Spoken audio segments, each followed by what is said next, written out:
kindergartners. All right, I thought I would sit here by this simple Christmas tree. Do you see this simple Christmas tree? It actually has these little tiny lights that you put into every one of the holes. When my girls were little, that was their favorite job to do. Now Mrs. Ernest does it, but I still like to do it. But I want to tell you something special about this tree. This tree was actually made by Mr. Ernest's grandma. Isn't that pretty cool? That's really cool, isn't it? And I have one of my favorite Christmas shirts on. It has a really cool saying. It says, "Simplify Christmas and be present." To be present means that you're here right now paying attention to what's going on. Isn't that really cool? And we should simplify Christmas. So I thought I would read it by this simple tree that reminds us about how much we love our family. All right, I'm going to move this up just a tiny bit. Okay, and then to sit next to this simple tree with my simple Christmas shirt on, and I want to be present and read you one of my most favorite Christmas stories. It is about a puppy, and it's the puppy who wanted a boy. This puppy wants a boy for Christmas. That's kind of different, isn't it? Usually kids ask for presents, not puppies. Let's find out what happens. One day, Petey, who was a puppy, said to his mother, who was a dog, "I'd like a boy for Christmas." His mother, who was a dog, said she thought he could have a boy if he was a very good puppy. I didn't know puppies asked for things for Christmas, but they must. So the day before Christmas, Petey's mother asked, "Have you been very good puppy? Have you been a very good puppy?" "Oh, yes," said Petey. "I didn't frighten the cat." "You didn't?" said Petey's mother. "Well, I just frightened her a little," said Petey, "and I didn't chew any shoes." There he is. He's frightening the cat. And he said he didn't chew any shoes, but look at that. Oh, not any, said his mother. "Just a teeny weeny chew," said Petey, "and I remembered, well, almost always remembered to bark when I wanted to go out." "All right," said his mother. "I think you've been good for such a little dog. I will go out and get you a boy for Christmas." Let's see if he gets a boy for Christmas. But when Petey's mother came back, she looked very worried. "How would you like a soft white rabbit with pink ears for Christmas?" she said to Petey. "No, thanks," said Petey. "Don't you want a lovely canary?" said Petey, or said Petey's mom. "I would like a boy," said Petey. "How about some guppies?" said Petey's mother. "I just want a boy," said Petey. All those other animals, those are the things that she could find at the pet store, but she couldn't find any boys. "Petey," said his mother at last, "there are no boys to be found." "No boys?" cried Petey. "Not one could I find. They're terribly short on boys this year." Petey thought he couldn't stand it if he didn't have a boy. Finally, his mother said, "There now, there must be a boy somewhere. Perhaps you could find some dog who would give his boy away."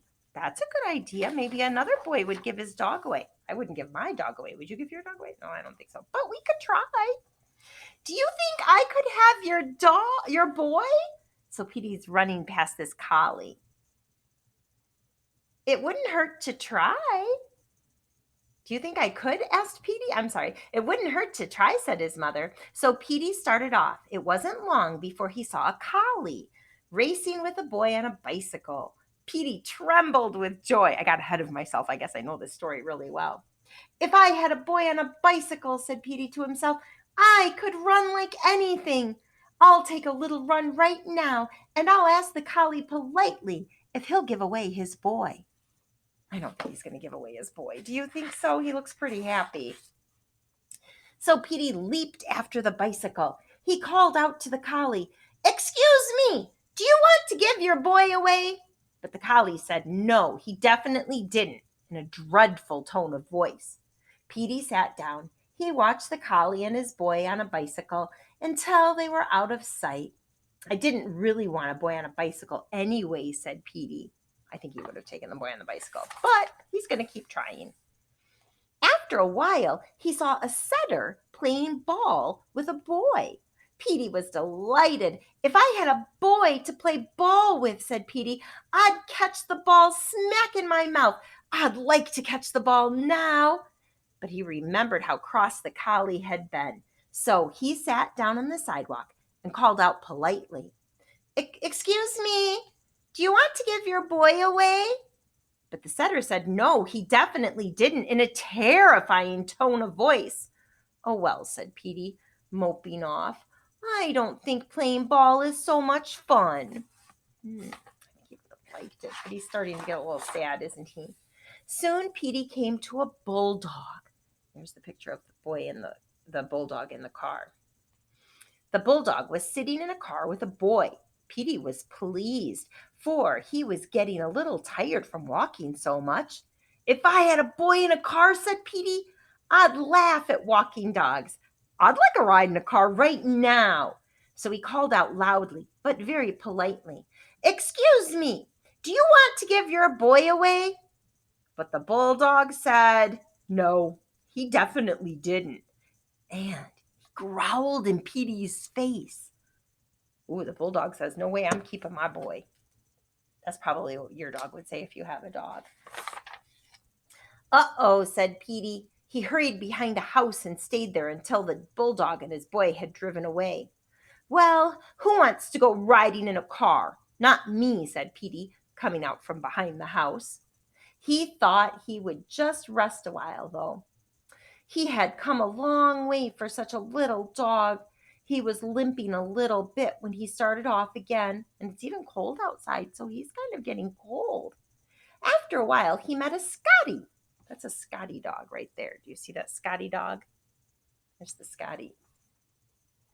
Walking with his boy and carrying a package in his mouth. Wonder what the package was. "Now, that is a good kind of boy," said Petey. "If I had a boy to take walks with and carry packages for, there might be some dog biscuits or a cookie in the package. I would like a cookie right now." He hadn't had any lunch yet. But he remembered how cross the collie and the setter and the bulldog had been. So he stayed way across the street and shouted at the top of his lungs, but politely, as he could, he said, "Excuse me, do you want to give your boy away?" The Scotty had his mouth full with the package, but he managed to say, no, he definitely didn't.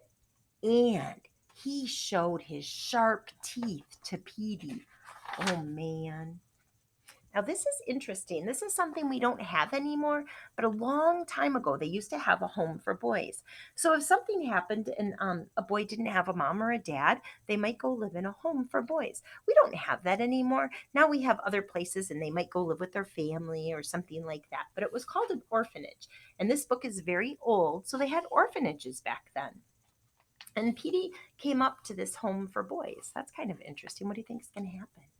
"I guess that wasn't the kind of boy I wanted either," said poor Petey.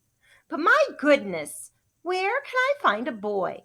Well, Petey trotted on, but he couldn't find a single dog who would give his boy away. Petey's ears began to droop. His tail grew limp. His little legs were very tired.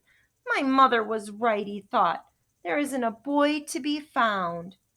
Just as it was getting dark, he came to a large building on the very edge of town.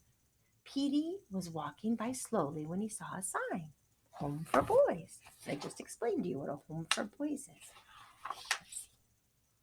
"Maybe I could find a boy in there," said Petey to himself. There he is crawling up to the house. These boys have no parents and no dog to take care of either. He padded slowly up the walk of the home. He was so tired he could hardly lift his little paws. Then Petey stopped. He listened. He could hear music. He looked through the window. He saw a lighted Christmas tree and children singing carols. Hey, kind of like our Christmas tree. And there he is peeking in to look at it. What's going to happen? Then Petey saw something else. On the front steps of the building, all by himself, sat a boy. He was not a very big boy, and he looked lonely. Can you see him? He's right there on the steps of the building all by himself. Does the boy look happy to see Petey? He does, doesn't he? Petey gave a glad little cry. He forgot about being tired. He leaped up and landed in the boy's lap. Sniff, sniff went Petey's little nose. Wag, wag went Petey's little tail. He kissed the little boy with his warm, wet tongue. How glad the boy was to see Petey. He put his both arms around the little dog and hugged him tight. Oh, that boy was very lonely. He needed Petey, didn't he? I think Petey came just at the right time for that little boy. Let's find out what happens. I wonder if the little boy gets to keep Petey. So there he is sitting out on the steps with his puppy now.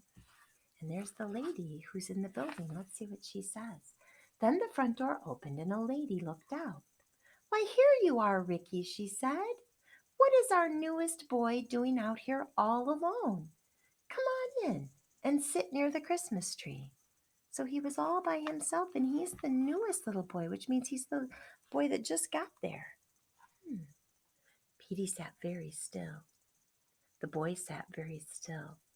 The boy looked up at the lady and down at Petey. Petey began to tremble. Would the boy go in and leave him?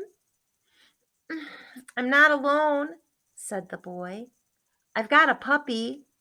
A puppy? The lady came out and looked at Petey in surprise. Can he come in too? Asked the boy. Why, said the lady. You're a nice little dog. Wherever did you come from? Yes, bring him in. Aw, she's a really nice lady, isn't she? I think she'll take good care of the little boy. Come on, puppy. Oh, Petey gets to go inside. This is so exciting. Come on, puppy, cried the boy. In they scampered. A crowd of boys was playing around the Christmas tree. They rushed at Petey. They picked him up and petted him. Petey wagged his tail. He wagged his fat little body. He frisked about and licked every one of the boys. Look at all the boys that are there to see Petey. Oh my goodness, that's super exciting, isn't it? Can we keep him? Can we keep him? Said one. Can we give him some supper? Said another. Can we fix him a nice warm bed? Said a third. We will give him some supper and a nice warm bed, said the lady. And tomorrow we will find his mother and see if she'll let him stay. Oh, I wonder if the mother's going to let him stay. What do you think? I wonder if Petey's worried about that. Nope, Petey wasn't worried. Look at that. Petey's all warm in his bed. And Petey says, Petey knew his mother would let him stay. She knew how much he wanted a boy.